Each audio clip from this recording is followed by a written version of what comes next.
Hey guys, head to Caffeine Octane presents ThatDudeinBlue's Just Drifted on June 11th, 2022 with unlimited seat time drifting, drift games, halftime show, and much more. Tickets are on sale in the description below or at the gate. I'm ugly and I'm proud. Good!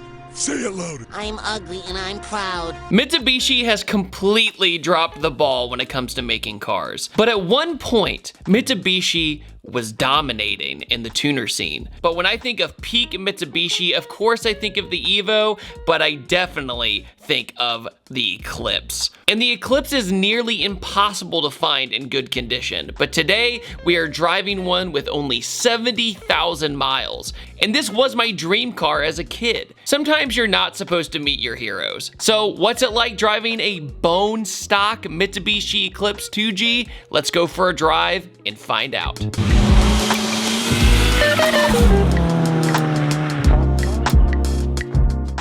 Before we get started with today's video, I just want to give a huge thanks to today's sponsor, Cuts. You ever find an amazing shirt, but then you realize that it's either gone or discontinued? Not with Cuts. They offer timeless styles all year round. Cuts offers premium men's apparel that's confident, sophisticated, versatile, and functional. And it's extremely durable with high quality materials that won't fall apart like other brands. For example, the Henley, this long sleeve t-shirt that I'm wearing made out of Pika Pro, which is a combination of materials such as polyester, cotton, and spandex, which actually forms your body very easily. And it offers a little bit more of a sophisticated look to the crew. But it's still breathable and still great during the warmer months or layered with a jacket during the winter time. And it's buttery smooth and tailor-made. Or with my new Pacific Blue joggers made of Versa-Knit, which is a 100% polyester 4-way knit that offers a clean-cut finish, a slide elastic waistband for comfort and flexible fit, along with pockets and belt loops.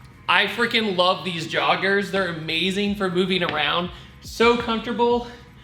Out of breath.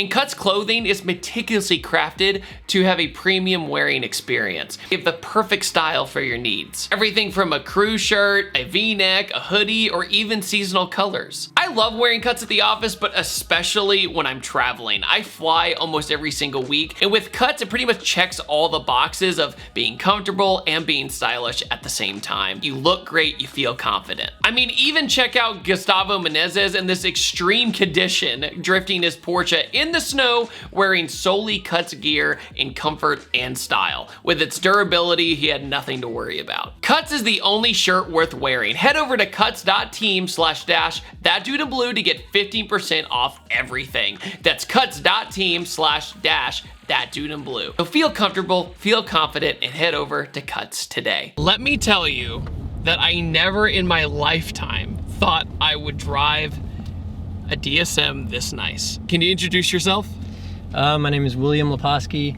I bought this DSM from, it was one owner until last year. Pretty excited to have one that's stock, really super hard to find. But that's an understatement. Yeah, it's completely stock, 70,000 miles. All the maintenance records, owned by an old guy, had seat covers on it until a year ago. He took really good care of it, and I do the same. Just give it whatever it needs, which is not much because it's stock. Getting in this car feels like a time capsule. Like, it has the kind of confetti style stitching with the rainbow stitch. And once again, the 90s sports cars all aimed everything to the driver. The Eclipse, the Supra, the RX-7, all of them. But with the DSMs, you had a great comment earlier. It's like the reason you don't see them anymore like this is because they were great to modify back in the day. Therefore, everybody was super eager to get that Brian O'Connor out of it, you know? Yeah. It still has the factory swirly boy wheels, you know, inspired by the turbo inlet, the factory bulged hood. I love that. I think the reason it was bulged because the first gen, it was to clear the timing cover. Oh, that's right. But then they carried it over with the second gen just because it was kind of iconic at that point. Well, this car to me, I mean, out of almost any Japanese tuner car, you had the Civics, the Evo, stuff like that. But this one to me was like, as a kid, the car. You know, I wanted this car so bad as a first car, but unfortunately in the mid 2000s, that's when they were really rough. Like you couldn't find any of them running correctly. I think it was like, I feel like the green Eclipse was like the first one we all saw in the Fast and Furious. It was the first tuner car we all saw on the big screen. So. And then along with that on Need for Speed Underground a year later and 2 years later, the intro cinematic was a 2G Eclipse being modified before your eyes. You're like, oh, so like that's a car you do that to, you know? It's just funny earlier when driving the 3000 GT and talking about DSM versus that and all that.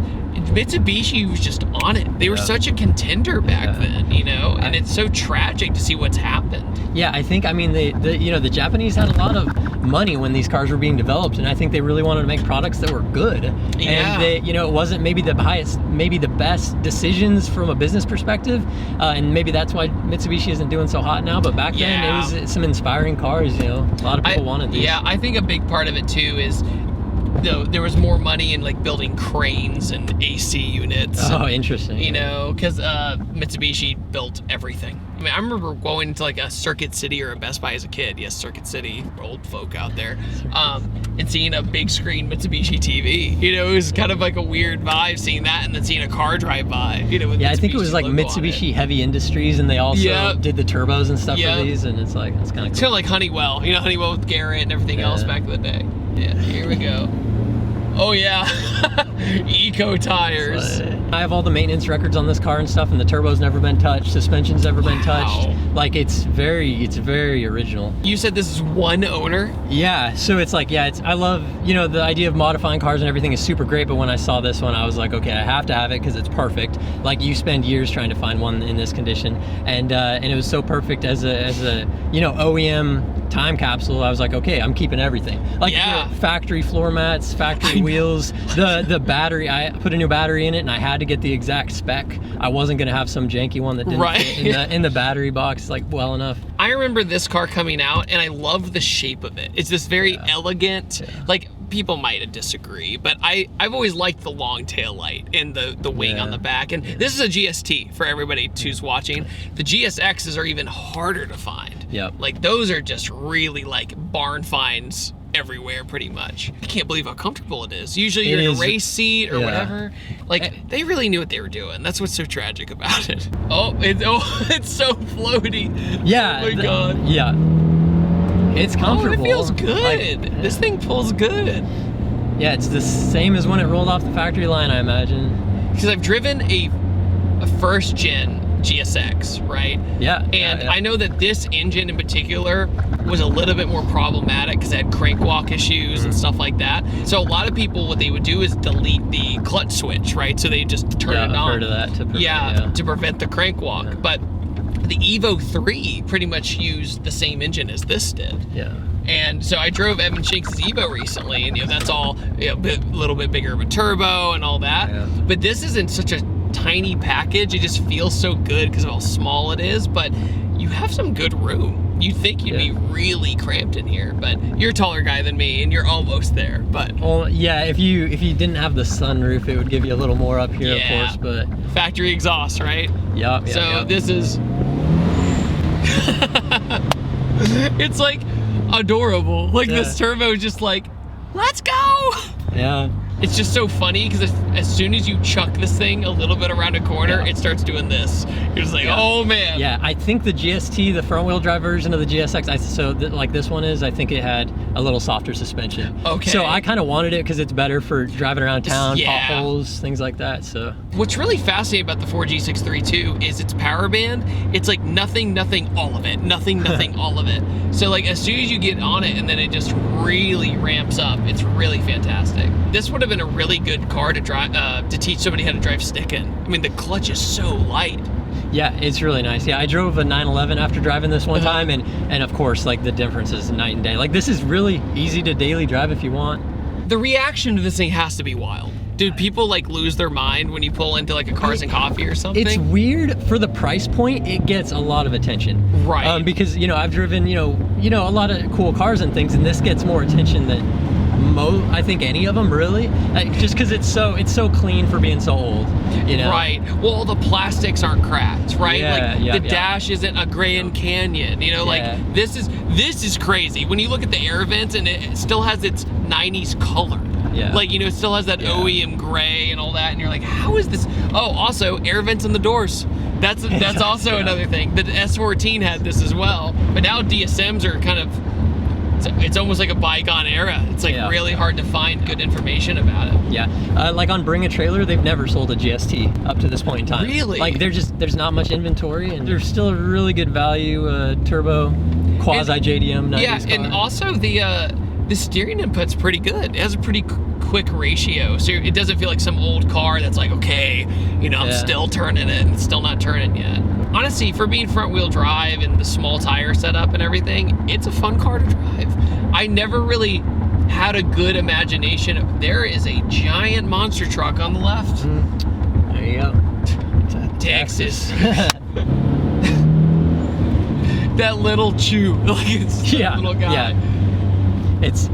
It's really funny that the turbo does make some noises and stuff for being stock. Like, for no blow-off valve or aftermarket anything, it still makes some turbo sound. Yeah, I was surprised about that. Because now, you know, turbo 4-cylinders nowadays stock are like super quiet, right? They're real quiet, yeah. You have to do a whole bunch of stuff. And it's like, no, that's the fun part. Yeah. For being a stock, this had to blow people away back in the day. I feel like it had to have. Just like the 3000 at that price point, like the 3000 GT was like 65 grand at the time. Yeah. And you got a lot of car out of this back in the day. Yeah, this is just a really good value car. You know, it's a little bit like the BRZ today, maybe you'd say. Yeah, you know, I think it's a good pretty low equivalent. price and fun, you know, and accessible. You know, a lot of people in their 30s or 20s go and get it. Absolute pleasure. No, Thank you so much. This has been an amazing experience. I know, like, for people watching, you're like, yeah, but it's stock. Like, why are you so excited? Because it's stock. That's why I'm excited, because I feel like the car scene is completely flip-flopped. Back in the day, you had like Recaros in your thing, you're like,